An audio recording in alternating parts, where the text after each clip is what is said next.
امریکہ میں Indo Pacific امور کے معاون وزیر دفاع ڈیوڈ ہیلی نے حال ہی میں کہا کہ پاکستان نے امریکی فوج کو اپنی فضائی حدود استعمال کرنے کی اجازت دی ہے اور وہ زمینی رسائی بھی فراہم کرے گا تاکہ امریکہ کی افغانستان میں موجودگی کے سلسلے میں مدد مل سکے۔ گزشتہ ہفتے امریکی سینٹ کی آرمڈ سروسز کمیٹی کو آگاہ کرتے ہوئے انہوں نے کہا کہ امریکہ پاکستان کے ساتھ اپنی بات چیت جاری رکھے گا کیونکہ افغانستان میں امن کی بحالی میں پاکستان کا کردار اہم ہے۔ تو دوسری جانب پاکستان کے دفتر خارجہ کا کہنا ہے کہ پاکستان میں امریکہ کی کوئی ملٹری یا ایئر بیس موجود نہیں اور اس بارے میں کسی قسم کی قیاس آرائی بے بنیاد اور غیر ذمہ دارانہ ہوگی۔ اس وقت ہمارے ساتھ اسلام آباد سے اسکائپ کے ذریعے موجود ہیں وائس آف امریکہ کے سینئر صحافی ایاز گل۔ ایاز، سب سے پہلے یہ بتائیے کہ پاکستان کا کہنا ہے کہ کسی قسم کے امریکی اڈے تو ملک میں موجود نہیں، لیکن ایک فریم آف ورک یا ایک فریم آف کوپریشن موجود ہے دونوں ملکوں کے بیچ۔ کیوں ضرورت محسوس ہوئی پاکستانی دفتر خارجہ کو اڈوں کی موجودگی کی کسی بھی خیال کو مسترد کرنے کی، جبکہ امریکی اہلکار نے تو اڈوں کا نام ہی نہیں لیا؟ دیکھیے، پاکستان کے ذرائع ابلاغ میں اور سوشل میڈیا پر پچھلے 2-3 روز سے قیاس آرائیاں چل رہی ہیں کہ شاید پاکستان نے ایک مرتبہ پھر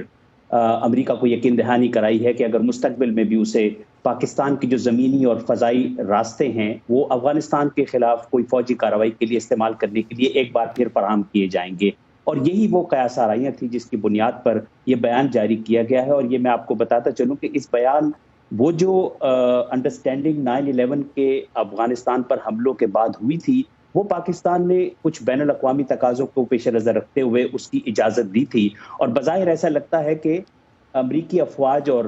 بین الاقوامی افواج جیسے ہی افغانستان سے رخصت ہوتی ہیں تو وہ جو معاہدہ پاکستان نے کر رکھا تھا، جس کی کہ تفصیلات بہت کم پبلک میں آئی ہیں، تو وہ بظاہر ایسا لگتا ہے کہ آٹومیٹیکلی وہ ختم ہو جائے گا۔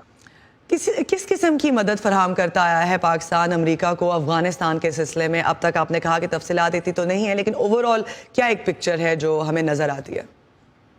دیکھیے، جو میری معلومات ہیں اس کے مطابق پچھلے سال تک جو پاکستان نے اوور فلائٹس کی پرمیشن امریکہ کو دی تھی 9/11 کے بعد، تو 20 لاکھ سے زائد فلائٹس پاکستان کے اوپر سے گزر چکی ہیں، جن میں امریکی افواج اور بین الاقوامی افواج کو افغانستان میں رسد کی سپلائی ہے، وہاں پر جو ایئر اٹیکس کیے گئے ہیں افغانستان میں، وہ ساری جو سہولت تھی وہ پاکستان کے فضائی راہداری کو استعمال کرتے ہوئے کی گئی ہے، اور زمینی راستوں کے بغیر تو افغانستان میں جو بین الاقوامی افواج تھی ان کے لیے خوراک کی فراہمی ہی بہت مشکل ہوتا۔ تو یہ بہت کلیدی کردار پاکستان کا رہا ہے ان 20 سالوں کے دوران بین الاقوامی افواج کی وہاں پہ موجودگی کو یقینی بنانے کے لیے۔ ایاز کو بریفلی بتائیے گا کہ ابھی حال ہی میں وزیر خارجہ شاہ محمود قریشی بھی امریکہ آئے، ان کا یہ کہنا تھا کہ پاکستان کے ساتھ اسٹریٹجک تعلقات اہم ہیں، انقلابی تیزی سے قریب آتا جا رہا ہے۔ اس پس منظر میں کیا پاکستان میں امریکہ کے ساتھ تعلقات کی نوعیت میں کسی تبدیلی کی توقع یا امید کی جا رہی ہے؟ دیکھیے، یہ جو رابطے ہیں یہ بہت عرصے سے جاری ہیں، جب سے بائیڈن ایڈمنسٹریشن نے چارج سنبھالا ہے تو ٹیلی فونک رابطے ہوئے ہیں، اب یہ براہ راست رابطے بھی شروع ہو چکے ہیں، اور اس کی بنیادی وجہ یہ ہے، ہمیں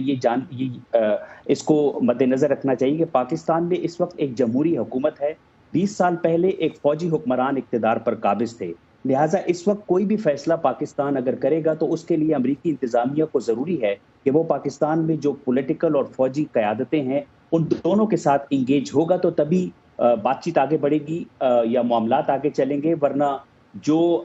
مد و جزر یا اپس اینڈ ڈاؤن رہے ہیں تعلقات میں وہ برقرار رہیں گے۔ اسلام آباد سے ایاز گل ہمارا ساتھ دینے کے لیے بہت بہت شکریہ۔ شکریہ۔